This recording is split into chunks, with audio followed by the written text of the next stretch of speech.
ஆதி, தேங்க்ஸ்டா. கரெக்டான நேரத்துல வந்து எங்களை காப்பாத்திட்ட. லூசு, இதுக்கெல்லாம் தேங்க்ஸ் சொல்லுவாங்களா? ஃப்ரெண்ட்ஸ்குள்ள தேங்க்ஸ் சொல்லிக்க மாட்டாங்க தான். ஆனா நீதான் என்ன ஃப்ரெண்டாவே பார்க்கலையே. ஐயோ, என்ன சொல்ற இவ? கண்டுபிடிச்சிட்டாளா? நிம்மதி இல்ல, என் மேல என்ன கோவம்னே சொல்லாம என் நம்பர் எல்லாம் பிளாக் பண்ணி வச்சிருக்கியே. ஃப்ரெண்டா இருந்தா இப்படி பண்ண மாட்டாங்கல்ல. கொஞ்ச நேரத்துல பயந்தே போயிட்டேன். ஒரு நல்ல ஃப்ரெண்டா இருந்தா நான் ஏதாவது தப்பு பண்ணியிருந்தா கூட உரிமையா 2 திட்டு திட்டியோ இல்ல ஒரு அடி அடிச்சோ இருப்பாங்க. ஆனா நீ தான் அதெல்லாம் எதுவுமே பண்ணலையாதே. நேரா என்ன திட்டின, என் நம்பரை பிளாக் பண்ண, அவ்வளவுதானே. அதெல்லாம் ஒண்ணும் இல்ல. ஏண்டா இந்த ட்ரிப்புக்கு வந்தோன்னு கிளம்பின நேரத்துல இருந்து இப்ப வரைக்கும் ஃபீல் பண்ணிட்டு இருக்கேன். சீரியஸா ரொம்ப கஷ்டமா இருக்காதே. எவ்வளவு ப்ராப்ளம் பாத்தியா? எனக்கு மட்டும் ஏன் இப்படி எல்லாம் நடக்குதுன்னு எனக்கு தெரியல. நிம்மதி, நீ பழசெல்லாம் எதுவும் நினைச்சு வருத்தப்படாத. சீக்கிரம் நடந்ததெல்லாம் மறக்க பாரு. யார்கிட்டயும் ஊர்ல போய் சொல்லிட்டு இருக்காத. இத இங்கே விட்டுட்டு வா. முடியலடா, விட்டுட்டு வர முடியல. கிளம்பும் போது நீ எதுக்கு நம்பரை பிளாக் பண்ண? கிறிஷ் கிட்ட என்ன சொல்றது? இப்படியே நினைச்சிட்டு கிளம்புன. இங்க வந்ததுக்கு அப்புறமும் இவ்ளோ ப்ராப்ளம்ஸ். என்னால முடியலடா. இப்படி எல்லாருமே கஷ்டப்படுத்துறீங்களே. சாரி, நான் உன் நம்பரை பிளாக் பண்ணது தப்புதான். நான் இதுக்கப்புறம் அப்படி பண்ண மாட்டேன். இதுக்கப்புறம் பண்ண மாட்டேன். ஆனா ஏன் இப்ப பண்ண? அது ஒரு சின்ன கோபத்துல பண்ணிட்ட விட. அதே ஏன் பேசிட்டே இருக்க? அத பத்தி பேசாம வேற எதை பத்திடா பேசுறது? 2 நாளா தூங்கவே இல்லடா. சாரி டி, இதுக்கப்புறம் இப்படி நடக்காது, போதுமா? ஆதி, நிம்மதி, ரூம் எல்லாம் பூட்டிட்டு கீயை ஹேண்ட் ஓவர் பண்ணிட்டேன். கிளம்பலாம். நிம்மதி, இந்த உன்னோட பேக். நீ ஆதி கூட கிளம்பு. நான் அப்பா கூட வந்துக்கிறேன். அப்பா கூட வா? அப்பா இங்கே வந்திருக்காரு? இல்ல ஆதி, வந்துட்டு இருக்காரு. கார் எடுத்துட்டு வர சொல்லிருக்கேன். அப்போ நிம்மதி, நீயும் ஸ்வேதா கூட அவங்க கூட கார்ல வந்துரு. வேண்டாம் ஆதி, நான் கூடவே வரேன். நிம்மதி, ரொம்ப பனியா இருக்குமா? நைட் டிராவல்லாம் பண்ணோம்னா ரொம்ப ஃபீவர் வந்துரும் உனக்கு. பரவாயில்லடா, 2 நாளா உன் கூட பேசாம எனக்கு பைத்தியம் பிடிக்கிற மாதிரி இருக்கு. நான் உன் கூட பேசிட்டு வண்டியில வரேன் ஆதி, ப்ளீஸ். இதை விட ஆதியும் நிம்மதியும் டைம் ஸ்பெண்ட் பண்றதுக்கு வேற எதுவும் கிடைக்காது. ஊருக்கு போயிட்டா அந்த கிறிஷ் வந்து டிஸ்டர்ப் பண்ணுவான். அதுக்கு நிம்மதி இப்பவே ஆதி கூட போய் அவன் கூட டைம் ஸ்பெண்ட் பண்ணட்டும். ஆதிய பத்தியும் தெரிஞ்சுக்கட்டும். இல்ல நிம்மதி, நான் என்ன சொல்றேன்னா. ஆதி, நிம்மதி வந்ததுல இருந்து புலம்பிட்டே தான் இருந்தா. உன் கூட பேசணும்னு வாசப்படுறா. நீ அவளை கூட்டிட்டு போ. ஆமா ஆதி, ப்ளீஸ், நான் உன் கூடவே வரேன். சரி வா. ஸ்வேதா, அப்பா எப்ப வருவாரு? நான் வெயிட் பண்றேன். ஆதி, நீங்க பைக்ல வந்திருக்கீங்க. நீங்க சீக்கிரமாவே கிளம்புங்க. அப்பா வர வரைக்கும் நான் ஹாஸ்டல்ல வார்டன் கிட்டயாவது பேசிட்டு இருக்கேன். நீங்க கிளம்புங்க. சேஃபா இருந்துப்பியா ஸ்வேதா? நான் பாத்துக்கிறேன் நிம்மதி, நான் சேஃபா இருந்துப்பேன். நீங்க சீக்கிரமா வீட்டுக்கு போகணும்ல. இப்ப கிளம்புனாலே காலையில ஆயிடும். நீங்க கிளம்புங்க. சரிடி, நான் போயிட்டு வரேன். பார்த்து பத்திரம். ஓகே ஸ்வேதா, நாம அங்க மீட் பண்ணலாம். ஓகே ஆதி, போயிட்டு வாங்க. ஆதி, உன்கிட்ட ஒரு விஷயம் கேட்டா நீ எனக்கு உண்மையா சொல்லுவியா? சொல்ல நிம்மதி. இல்ல, நீ எதுக்காக என்ன பிளாக் பண்ணி வச்ச? அது எதுக்கு இப்ப கேக்குற? எனக்கு தெரிஞ்சுக்கணும் ஆதி. நான் ஏதாவது உன்னை ஹர்ட் பண்ற மாதிரி பண்ணிட்டேனா? இல்லையே. அப்புறம் அப்புறம் எதுக்காக என்ன பிளாக் பண்ணி வச்சிருக்க? அதான் இப்ப அன்பிளாக் பண்ணிட்டல, விட்டுரு. அன்பிளாக் பண்ணிட்ட ஓகே, ஆனா எதுக்காக என்ன பிளாக் பண்ண? அதுக்கு பதில் சொல்ல ஆதி. ஏன் நிம்மதி, இத கேக்குறதுக்காக தான் ஸ்வேதா கூட போகாம என் கூட வந்தியா? ஆதி, அது இல்ல. நான் தான் இந்த டாபிக்க விடுன்னு சொல்லிட்டேன்ல. நான் உன்னை அன்பிளாக் பண்ணிட்டேன். இதுக்கப்புறம் உன்னை எப்போதுமே பிளாக் பண்ண மாட்டேன், போதுமா? இல்ல, எனக்கு ஒரு சின்ன டவுட் இருக்கு. அதான். டவுட்டா? என்ன டவுட்? இல்ல, கொஞ்ச நாளாவே நீ என்கிட்ட சரியாவே பேச மாட்டேங்கிற. என்ன லைட்டா அவாய்டும் பண்ண. அப்புறம் இப்ப என்ன பிளாக் பண்ணியா? இதெல்லாம் சேர்த்து வச்சு பாக்கும்போது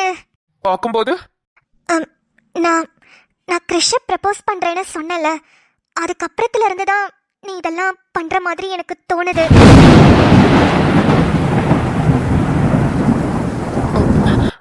நிம்மதி, என்ன சொல்லிட்டு இருக்க? ஆமா, நான் உட்காந்து யோசிச்சு பார்த்தேன். நான் எவ்வளவு யோசிச்சாலும் எனக்கு நீ ஏன் அவாய்ட் பண்றேன்னு எனக்கு பதிலே கிடைக்கல. ஏன்னா நான் எந்த தப்புமே பண்ணல. நீ என்ன அவாய்ட் பண்ற, நீ என்ன பிளாக் பண்ற, இது எல்லாத்துக்கும் அதுதான் காரணம்னு தோணுது. ஏன் ஆதி, நான் கிறிஷ லவ் பண்றது உனக்கு பிடிக்கலையா? சிச்சி, அப்படிலாம் இல்ல. இல்லடா, அதுக்கு முன்னாடி வரைக்கும் நீ நல்லா தான் என்கிட்ட பேசிட்டு இருந்த. ஆனா அதுக்கப்புறம் நீ நீ டோட்டலா மாறிட்ட. அதான் எனக்கு டவுட்டா இருக்கு. நீ உண்மையை சொல்லு.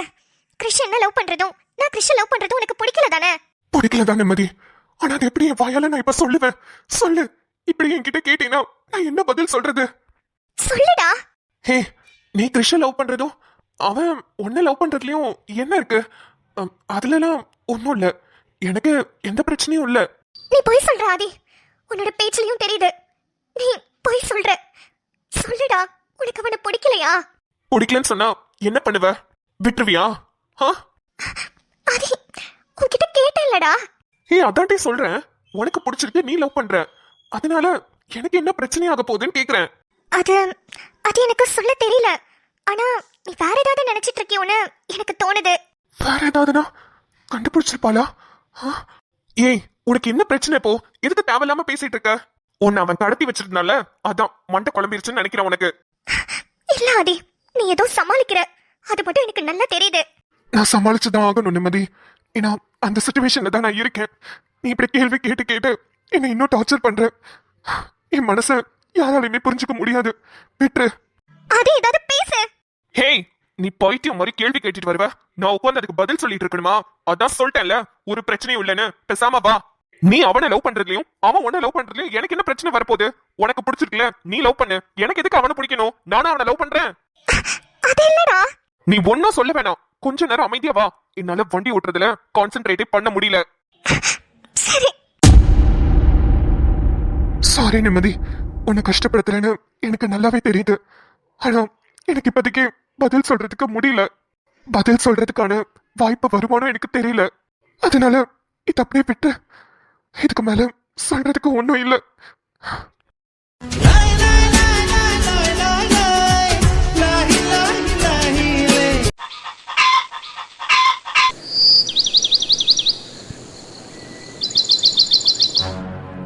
என்னம்மா, ஆஸ்பத்திரி செக்கப்புக்கெல்லாம் போறியா? கரெக்டா?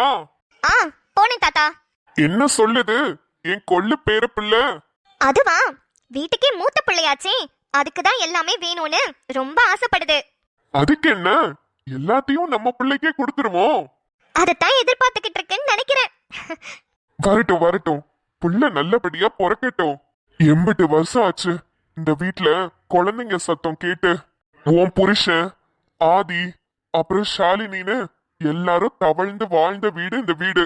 80 வருஷம் கழிச்சு இப்போ உன் புருஷனுக்கு புள்ள வரப்போகுது. நல்லா சாப்பிட்டு புள்ளைய மட்டும் பத்திரமா பெத்து கொடுமா. நீயும் நல்ல ஆரோக்கியமா இரு. அதெல்லாம் நல்லா சாப்பிட்டுட்டு தான் இருக்கேன். அவனும் நல்ல ஆரோக்கியமா தான் இருக்கானு டாக்டர் சொல்லிருக்காங்க. கொள்ளு தாத்தா என்ன சொல்றானு நல்ல கூர்மையா உங்க கொள்ளு பேரை கவனிச்சுக்கிட்டு தான் இருக்கான். அடடடா, புள்ள எந்த புள்ளையா இருந்தா என்ன, பையனோ பொண்ணோ நல்லபடியா பொறக்கட்டும். இல்ல இல்ல இல்ல, எனக்கு பையன் தான் வேணும். ஏன் கண்ணு, நம்ம வீட்ல ஏற்கனவே உன் புருஷன் ஆதித்யான்னு எல்லாம் பசங்க தான். ஷாலினி ஒரு ஆளுதான் புள்ள. அதுவும் பாரு, படிக்கிறேன்னு வேற ஊருக்கு ஓடிருச்சு. பொம்பளை பிள்ளைங்க இருந்தா இந்த வீடு மகாலட்சுமி மாதிரி இருக்கும். தாத்தா, வீட்டுக்காகலாம் பெத்து போட முடியாது. எனக்கு பையன் தான் பிறக்கணும்னு ரொம்ப ஆசை. பேரன் பிறந்தாதானே சொத்து பத்தெல்லாம் எழுதி கொடுப்பீங்க. சாச்சா, அப்படிலாம் இல்லம்மா. பையன் பிறந்தாலும் சரி, பொம்பளை புள்ள பிறந்தாலும் சரி, எல்லாருக்குமே சொத்து பத்தெல்லாம் கரெக்டா வந்து சேர்ந்துரும். நீங்க அப்ப அப்படி சொல்றீங்க, ஆனா சட்டத்துல பசங்களுக்கு தான் ஃபர்ஸ்ட் உரிமைன்னு சொல்லிருக்காங்கல்ல. நீங்க வேணும்னா பாருங்க, என் ஆசைப்படி ஆம்பளை புள்ள தான் பிறக்கும். சரிம்மா, எந்த புள்ள பிறந்தா என்ன, ஆரோக்கியமா பிறந்தா அதுவே போதும். ஆமா, இது எத்தனாவது மாசம்? 6 முடிஞ்சு 7 தொடங்க போகுது. அப்படியா?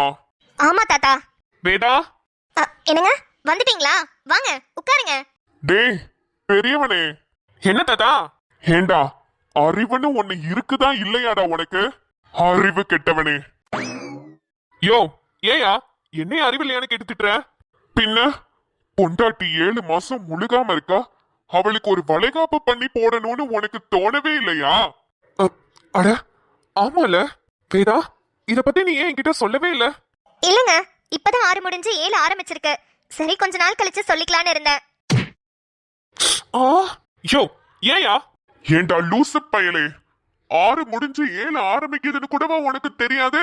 ஏன் அந்த புள்ளதான் எல்லாத்தையும் ஞாபகத்துல வச்சுக்கணுமா? நீயும் அந்த குழந்தைக்கு அப்பன் தானடா. நல்லா கேளுங்க தாத்தா, இந்த வீட்ல நீங்க ஒருத்தர் தான் நியாயமா பேசுறீங்க. அவருக்கு இங்க என்ன பத்திலாம் கவலை? அவருக்கு இந்த குடும்பம், அவர் தம்பி, அவர் தங்கச்சி, அப்புறம் அவங்க அம்மா, என்ன பத்தியும் அந்த குழந்தைய பத்தியும் அவருக்கு என்ன தாத்தா கவலை? யோ யோ யோ, அவளே சும்மானு கிடக்குறா, நீ வேற ஏயா ஏத்தி விடுற? சும்மாவே ஆடுவா. சலங்கைய கட்டி விடுற மாதிரி நீ என்ன ஏத்தி ஏத்தி விடு. சரி சரி, ஆம்பளைங்க பிரச்சனை புரியுது. வெளியே வா, வச்சுக்கிறேன். 6 முடிஞ்சு 7 தொடங்கிருச்சு தாத்தா. இதுக்கப்புறம் வளைகாப்பு ஒரு நல்ல நாளா பார்த்து வைக்கணும். அதெல்லாம் சூப்பரா பேஷா நடத்திடலாமா, நீ ஒன்னும் கவலைப்படாத. உங்க அத்தைகிட்ட சொல்லி ஒரு நல்ல நாளா பார்க்க சொல்றேன். சூப்பரா நல்ல ஜாம் ஜாம்னு வளைகாப்ப நடத்திடலாம். நம்ம பேர பிள்ளைக்கு நம்ம தானே நல்ல வரவேற்பு தரணும். வேதா, அம்மா கிட்ட இப்பவே பேசி ஒரு நல்ல நாளா பார்த்து குறிச்சிடலாம். சரிங்க. என்னங்க, வளைகாப்பு முடிஞ்சதுக்கு அப்புறமா கையோட அம்மா வீட்டுக்கு என்ன கூட்டிட்டு போயிருவாங்க.